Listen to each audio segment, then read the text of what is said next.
I stood at the altar, looking into my fiancé's eyes, and smiled. He thought my smile was for him. He was wrong.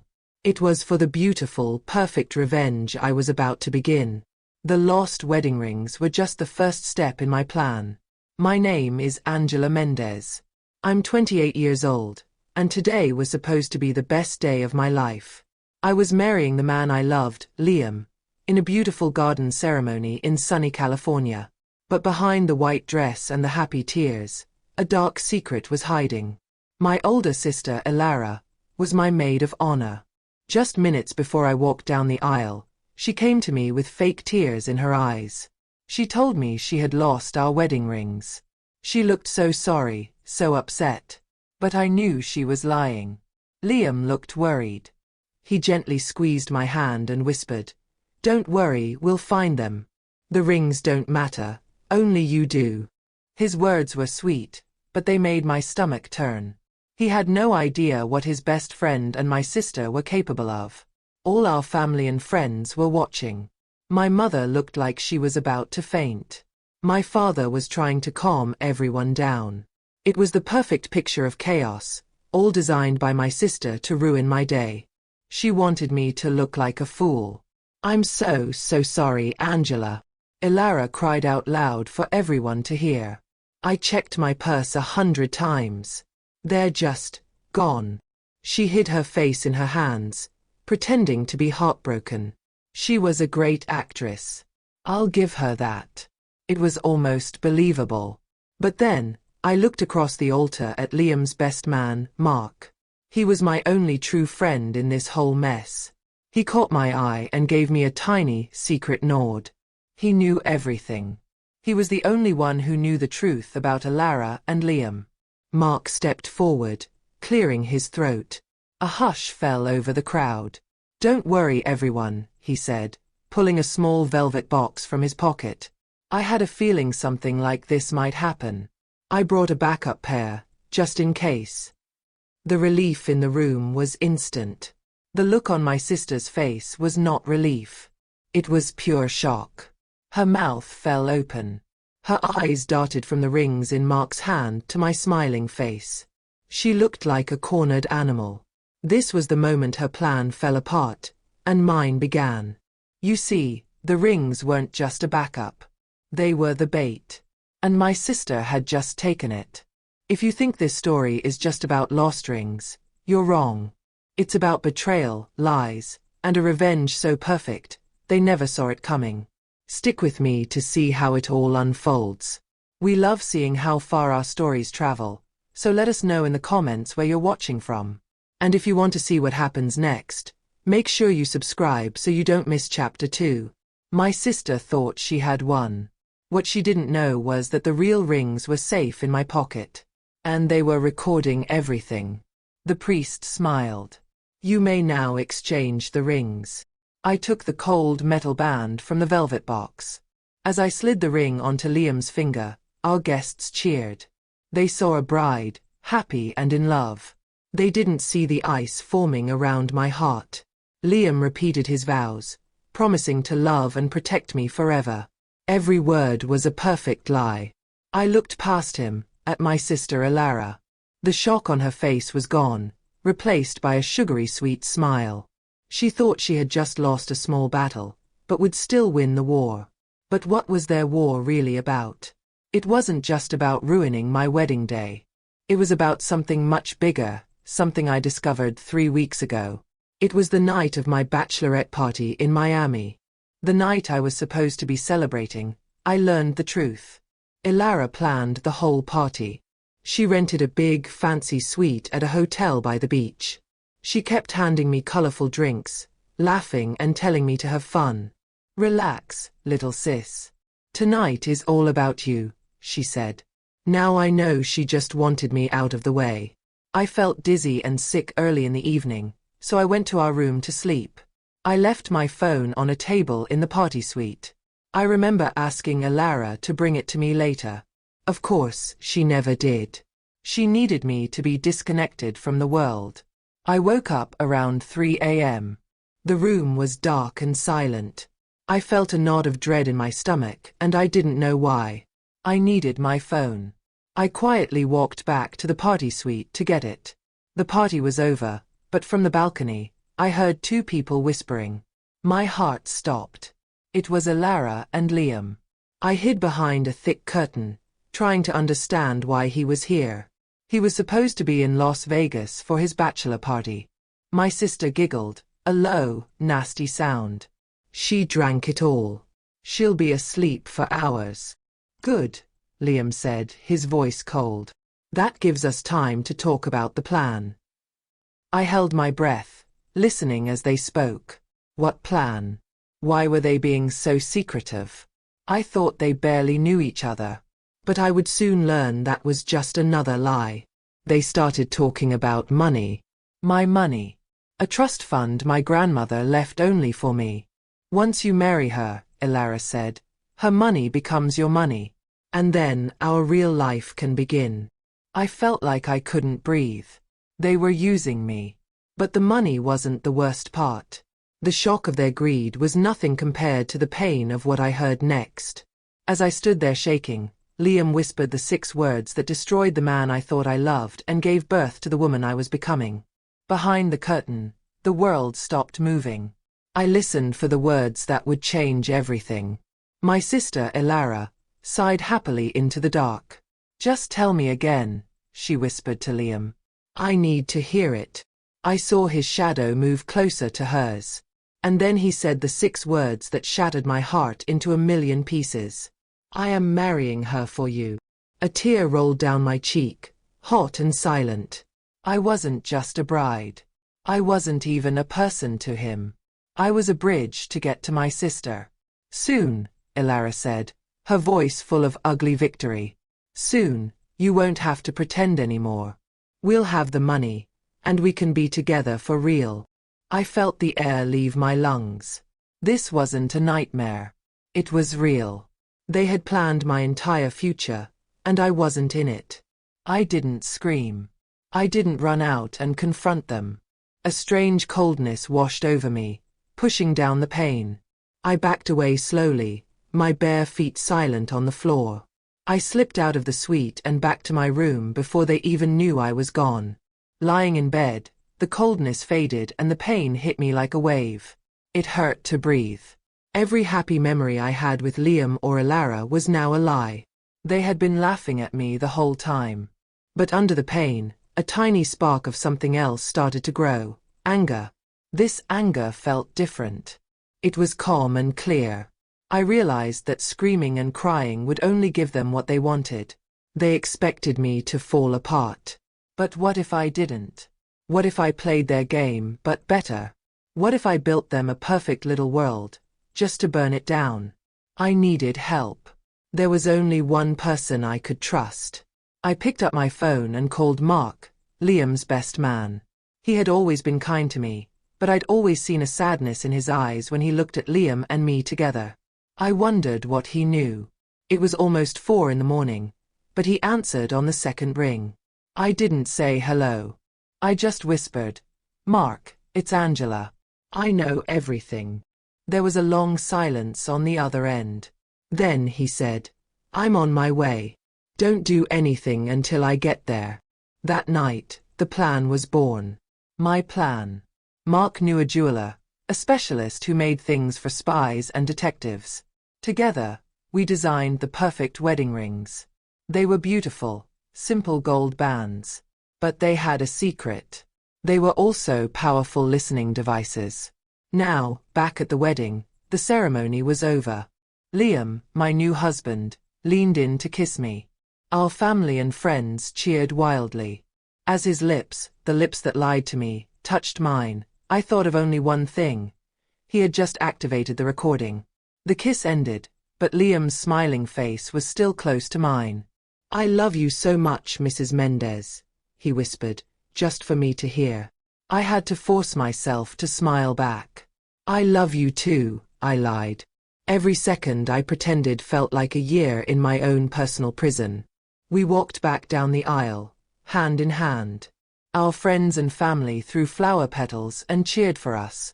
I saw my sister Elara, dabbing a fake tear from her eye. I looked right at her and gave her a small, secret wink. Her happy expression flickered for a second, replaced by confusion. It felt good.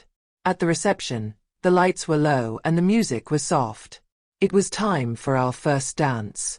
Liam pulled me onto the dance floor and wrapped his arms around me. The ring on his finger, my secret weapon, pressed against my back. It was recording every whispered lie. As we swayed to the music, I looked for Mark. He was standing near the back, watching us with a serious look on his face. He caught my eye and gave a small nod, as if to say, "Stay strong." I remembered what he told me that night in Miami. It was about more than just a secret love. "Be careful, Angela," he had warned me, sitting in my dark hotel room. "Liam is in some kind of trouble. I don't have all the details, but he owes some dangerous people a lot of money. I think Alara knows, and I think she's using it against him." The dance ended, and it was time for the speeches. First my father, then Mark. Then Alara stood up, holding her microphone and a glass of champagne. "To my sweet, innocent little sister," she began, smiling right at me. The word innocent sounded more like an insult than a compliment. She told stories about our childhood, painting a perfect picture of a loving older sister. The guests all smiled and laughed. They didn't know the real story. They didn't know the person standing there was a snake, hiding in the grass, waiting to strike.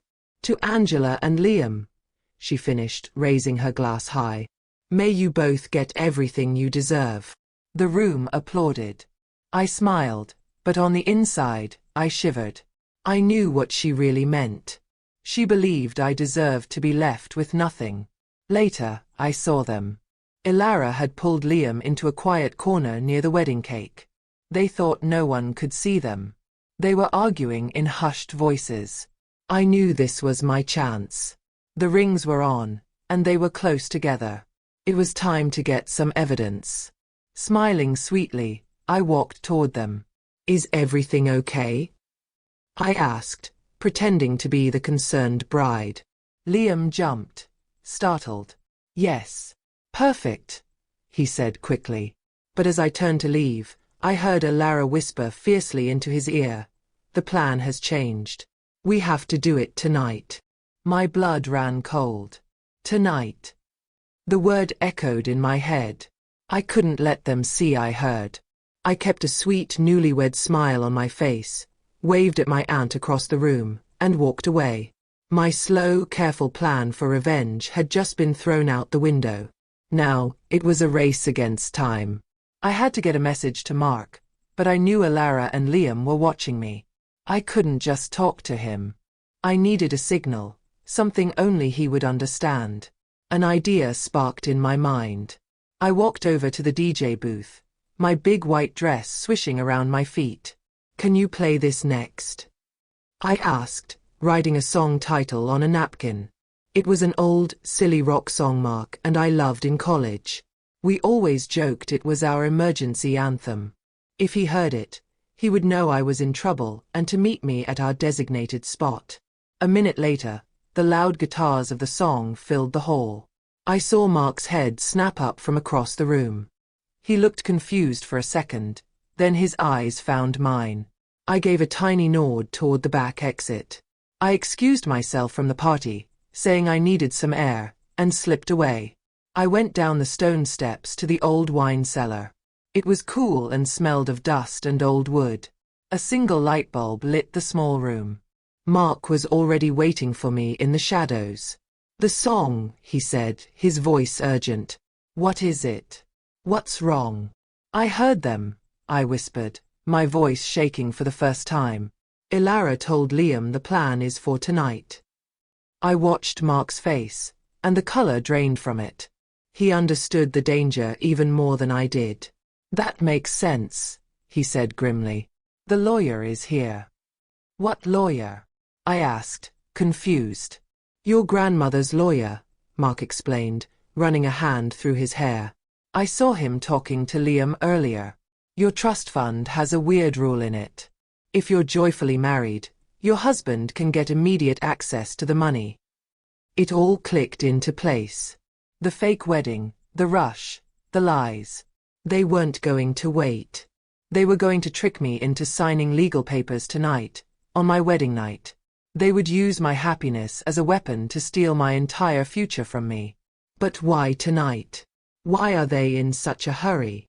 I asked, the fear growing inside me. Mark looked at the cellar door, as if making sure we were alone. He took a deep breath before he answered, and his answer chilled me to the bone. Because the money isn't just to pay off a debt, Angela, he said, his voice low and serious. It's for him and Ilara to disappear. And once they have your signature on those papers, they can't leave behind anyone who knows the truth. They can't leave behind a witness. A witness. The word hung in the cold air of the wine cellar. My plan for a slow, painful revenge felt like a child's game now. This wasn't about getting even anymore. This was about getting out of my own wedding alive. They didn't just want to ruin me, they wanted to erase me. For a moment, I wanted to run. Just get out of the heavy dress and run away from this whole nightmare. But then, the anger came back, stronger than before. It felt like a shield, pushing the fear away. They would not beat me. I would not let them win. Tell me what the papers look like, I said to Mark, my voice surprisingly calm. What exactly do they need me to sign? Mark nodded, understanding the shift in me. He knew I wasn't a victim anymore. I was a fighter. He quickly pulled out his phone. I snapped a photo when the lawyer wasn't looking, he whispered, showing me the screen. It was a complex legal document about the trust fund. At the bottom, there were 2 empty lines. One for my signature, and one for a witness. Ilara, I said. She'll be the witness. The cruelty of it all was breathtaking. My own sister would sign the paper that would steal my future, and then she would help my husband make sure I never told anyone. I looked from the photo of the document to Mark. A new plan, a dangerous one, began to form. Are the rings still recording? I asked him. He nodded. Loud and clear. I have a live feed right here. He showed me his phone again, and I could see the sound waves of the party upstairs. Every lie they told, every whisper, was being captured. It was my only weapon. But we had to be smart. We can't just play the recording for everyone, I said, thinking fast. If we corner them, they'll panic. They might try to hurt me right there and then. We couldn't just expose them. We had to trap them, carefully and quietly. We used the lawyer, Mark said, his eyes lighting up. Mr. Harrison. He's worked for your family for 30 years. He's not a criminal. He has no idea what Liam and Ilara are really doing. We have to get the evidence to him, and only him. Suddenly, we heard footsteps on the stairs. Angela. Sweetheart, where are you? It was Liam. His voice, once so comforting, now sounded like a threat. We were out of time. He was coming for me, and he probably had the papers with him. Mark acted fast. He quickly downloaded the recording onto a tiny flash drive, no bigger than a fingernail. He pressed it into my hand. The wedding planner, he whispered urgently. Give this to her. Tell her it's a surprise for the final dance. She'll know what to do. Liam was almost at the door. The cellar door creaked open. Liam stood there, a dark shape against the bright lights of the party. My heart leaped into my throat. The tiny flash drive was still in my palm. I had to hide it. As I turned to face him, I quickly and carefully dropped it into the front of my dress. There you are, I said, forcing a cheerful smile. It got so loud upstairs, I just needed a second of quiet. Mark stepped forward, playing along. Just making sure the bride was okay, he said with a casual laugh. Didn't want her running away. Liam's eyes narrowed. He wasn't smiling. He looked from my face to Mark's, his gaze full of suspicion. What were you two really talking about down here? He asked, his voice flat and cold. The air grew heavy. My life depended on my next words. I let out a loud, bubbly laugh that sounded fake even to me. Mark was telling me all your embarrassing college stories, I said, playfully swatting Mark's arm. I was getting all the secrets. I tried to look like a happy, carefree bride who'd had a little too much champagne. It worked. The tension in Liam's shoulders eased. All right, he said, trying to smile. Come on back to the party. Mr. Harrison left some boring papers for us to sign. Just the usual marriage license stuff. He said it so smoothly, but I could feel the cold weight of the flash drive against my skin. He took my hand and led me back up the stairs. My sister Alara was waiting for us by a small, private table. She held a fancy pen and a clipboard with the document. There you are, she chirped. Ready to sign your life away, little sis? The trap was set. Now it was my turn to act. I had to get the drive to the wedding planner, Mrs. Gable. I saw her across the room, talking to the band. Oh, wait, I said, stopping suddenly. I almost forgot. I have the music for our surprise final dance. I promised I'd give it to her. Liam looked annoyed. Angela, can't that wait? The lawyer is about to leave. His urgency made me even more certain. It will only take a second, honey, I said with a bright smile. I pulled my hand away from his before he could stop me. I walked toward Mrs. Gable, my legs feeling like jelly. I could feel Liam's and Alara's eyes burning into my back. This was it. The whole plan depended on this one moment. I reached her, pretending to admire the flower on her jacket. Mrs. Gable, I whispered, pressing the tiny drive into her hand as I adjusted the flower. This is for Mr. Harrison. It's urgent. She gave me a confused look. Before she could ask a question, Alara's sharp voice cut across the room. Angela, stop messing around and come sign these papers. Now. I took a deep breath and walked back to the table. Alara's fake smile was back, but her eyes were like chips of ice. I gave one last, quick look back at Mrs. Gable. I prayed she understood my silent message. Then I sat down, facing the two people who were planning my end. Liam slid the clipboard in front of me. Just here on the dotted line, he said, his voice smooth as honey. Alara handed me a heavy, expensive-looking pen. It felt cold in my hand. This was it. The moment their whole plan depended on. My signature. My hand trembled as I took the pen. I needed more time. Just a few more minutes. Wow, I said, trying to sound emotional and overwhelmed. I can't believe it. Can I just read it? I want to savor every second of this. Alara rolled her eyes. Angela, just sign it. I ignored her. I slowly began to read the legal words out loud. I, Angela Mendez, being of sound mind. My voice was a little shaky, but I kept going. Out of the corner of my eye, I watched the real show. I saw Mrs. Gable walking toward Mr. Harrison's table. Angela, Liam said, his voice tight with impatience. He tapped his finger on the signature line. Everyone is waiting. Just sign it. The kind, loving man I was supposed to have married was gone. In his place was a cold stranger in a hurry. I watched as Mrs. Gable spoke to the lawyer. She handed him a folded napkin. He took it, looking confused. He didn't see the flash drive. He was about to put the napkin down, unopened. My heart sank. The plan was falling apart. He didn't get the message. Oops. I cried out, dropping the heavy pen. It clattered loudly onto the polished floor. As I bent over to pick it up, I locked eyes with Mark across the room. I gave him the tiniest shake of my head. It's not working, I told him with my eyes. Do something. Mark understood immediately. He walked straight to Mr. Harrison's table and pretended to trip, knocking a full glass of ice water all over the old lawyer's suit jacket.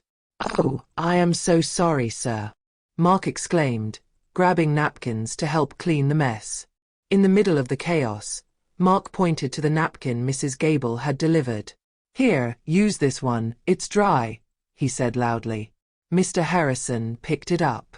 This time, his fingers found the small, hard drive hidden inside. He looked from the drive to Mark, and then, he looked straight at me. Just then, Liam's hand clamped down on my arm, his fingers digging into my skin. The friendly act was over.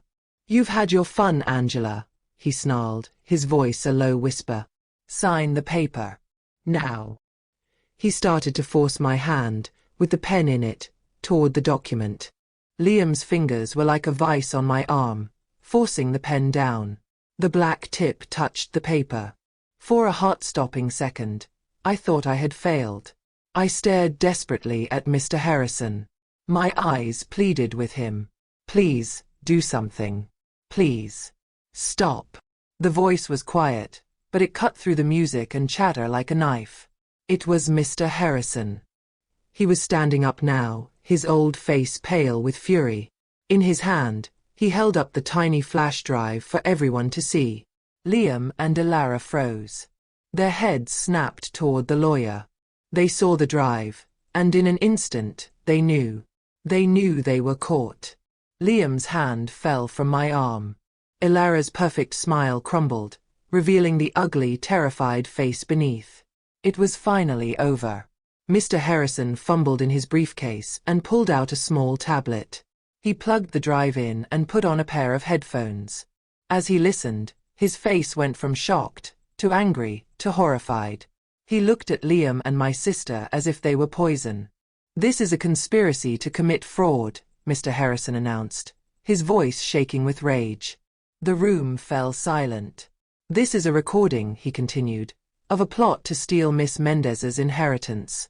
But it's also evidence of something far, far worse." Gasps rippled through our guests. I stood up slowly and pulled the sleeve of my dress down over the red marks on my arm. I turned to my sister, who looked like she was about to be sick. "The best part of the recording isn't on the drive, Elara," I said sweetly. "It's on the rings." I nodded to Mark. He was already at the DJ booth. With the press of a button, my sister's voice suddenly boomed through the giant speakers. It was the recording from Miami. "Once you marry her," her voice echoed, "her money becomes your money. And then our real life can begin." The room was in chaos. My mother was sobbing. My father looked like he wanted to kill someone. But the recording wasn't finished. Now Liam's cold, dead voice filled the hall, saying the 6 words that started it all. "I am marrying her for you." Elara let out a small, terrified cry. She looked wildly around the room, searching for an escape. She tried to run for the exit, but 2 police officers were already walking through the door, called by Mr. Harrison. She was trapped. But Liam didn't run. He didn't even look at the police. He just stared at me. The fake love was gone. All that was left was a deep, terrifying hatred in his eyes. He gave me a slow, cold smile and said, "You stupid girl. You have no idea what you've just done." Liam's hateful words hung in the air, but they had no power over me anymore. The police led my sobbing sister out of the hall. Another officer walked toward Liam, handcuffs ready. Our wedding guests just stood there, watching in stunned silence, their champagne glasses still in their hands. I looked at the man I almost gave my life to. I wasn't afraid. I took a step closer and said, my voice clear and strong, "You're wrong, Liam. It is you who has no idea what I have just done for you." He looked at me, confused by my words. As the officer cuffed his hands behind his back, Mark walked over. He didn't look angry, just sad. "It's over, Liam," Mark said quietly. "You're safe now. They can't get to you in prison." This was the final piece of the puzzle, the one that made my revenge perfect. You see, the dangerous people Liam owed money to were not just criminals he borrowed from. They were his partners. They had all committed a much bigger crime together, and Liam knew too much. He wasn't just running away with my money. He was running for his life. He was a witness, just like he was going to make me a witness. The people he feared were not going to let him just pay them back and leave. They were going to silence him forever. He was planning to use my money to escape, but they would have found him. And by sending him to prison for trying to steal from me, I had saved him. He was going to a place where his old partners could never reach him. He would lose his freedom, his money, and my sister, but he would get to keep his life. The ultimate trap. The look of hatred on his face slowly melted away as he understood. It was replaced by a look of pure, empty defeat. I had taken everything from him, and in the process, I had given him the one thing he couldn't get for himself: safety. There is no revenge more perfect than that. As the police led him away, a strange peace washed over me. My wedding had ended in disaster, but I had never felt more alive. I walked away from the ruined cake and the shocked guests, over to my parents, and then to Mark, the only person who had been truly on my side. This wasn't the happy ending I had dreamed of, but it was my ending. I took back my life and my future. Betrayal can feel like the end of the world, but sometimes it's just the beginning of finding out how strong you really are. If this story touched you, please share it with someone who might need a reminder of their own strength. Like this video if you believe in justice, and don't forget to subscribe for more stories about finding power in the most unexpected places. They tried to bury me. They didn't know I was a seed.